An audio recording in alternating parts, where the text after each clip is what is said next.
WWE releases are happening again, with the first shockingly being R-Truth yesterday afternoon. I'm sorry to inform you all, I just got released from WWE. I want to thank WWE for the ride, but mostly I want to thank each and every one of you who was along for the ride. Thank you for all the love, support, and appreciation you have given me over the years. Thank you. This was then reported by PW Insider and confirmed not to be some kind of late April Fool's joke. Quote, WWE will not be renewing R-Truth's current contract, and as a result, he will be departing once it expires. There has already been an incredible outpouring of love and support for someone who means so much to so many wrestlers and fans alike, along with a lot of outrage considering once again, WWE and TKO love to boast record gates and profits, but budget cuts are becoming a regular occurrence again. I think it would be hilarious to see him show up in AEW as R-False, as he looks around the locker room confused. He thinks that he's still in WWE because he sees Edge, Dean Ambrose, Bobby Lashley, and Sasha Banks. Regardless, thank you R-Truth for a career full of hilarious and wonderful moments we will not soon forget. Best of luck in whatever your talented self decides to do next. This was on me, my bad. How weirdly poetic it is that this was not only John Cena's farewell tour, but R-Truth's too. There was also various reports and reactions featuring WWE superstars and talent alike who were furious and upset with the news that R-Truth was being let go. And understandably so, he's clearly had an impact not just on us on screen,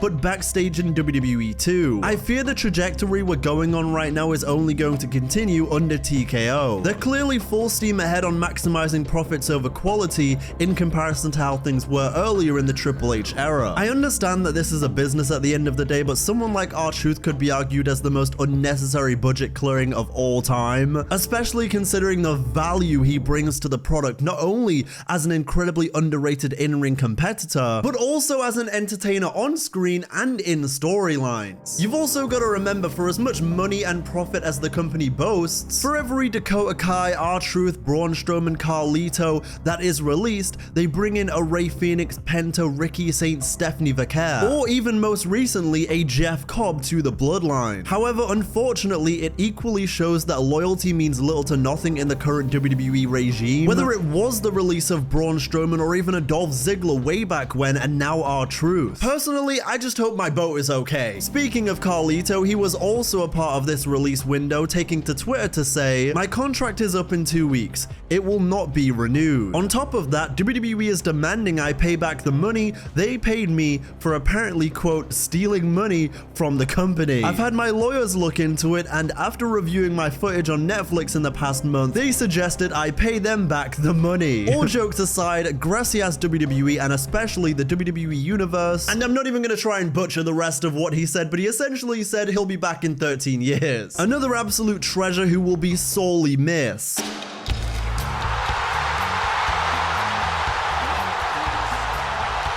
In a similar way to Shelton Benjamin, Carlito will always be a ruthless aggression soft spot for many who feel like he was never really given the chance to shine as he could have in WWE. Sure, he's not as good as he used to be, but by the end he was just a comedic relief character who hit on Raquel Rodriguez. I'll also sorely miss seeing him play WWE 2K in the clubhouse. If they stop playing it now, we'll know that was Carlito's PS5. However, speaking of Carlito, while he will be departing WWE, over the weekend at the World Wrestling Council's Summer Madness event, Carlito beat Ray Gonzalez and successfully won the WWEC Puerto Rico title. And for a split second, he joined Liv, Raquel, and Dominic in holding gold in the Judgment Day. But considering we know that he's going to be leaving in 2 weeks, it would be nice if they did one final Judgment Day segment to send him off on Raw this week or next week. I'm just saying. Also in the news, Ric Flair is in controversy again. He took to Twitter and dropped a terrible tweet which had a lot of people furious before he deleted it. As you may know, Jim Ross was recently diagnosed with colon cancer, of which he had successfully underwent surgery for said diagnosis. Everyone understandably sending their well wishes and love to the legendary announcer. However, Ric Flair decided to post, quote, "Jim Ross will always be Jim Ross, seeking attention. Focus on your recovery, Jim Ross." Might be in the conversation for the worst tweet of all time. Flair ended up deleting his tweet and issuing a response. Quote, "If you can't take a joke from a 76-year-old man, then you're living life too seriously. It was all harmless, light-hearted fun, just trying to make people laugh and smile."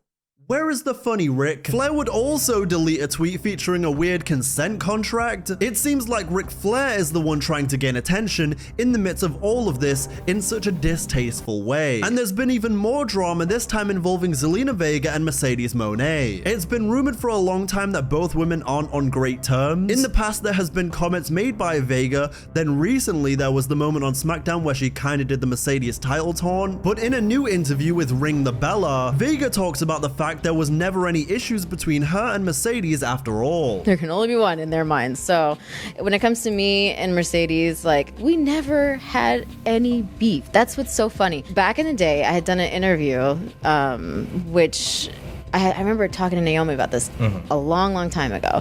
So it's like, to get into like a thing with her, like hopefully we can like, you know, get into something in WWE. Like my brain was, I need to get to WWE any way possible. Like she's one of the top girls, like I want to get in the ring with her, she's dope, like I want to do this. And she was cool with it.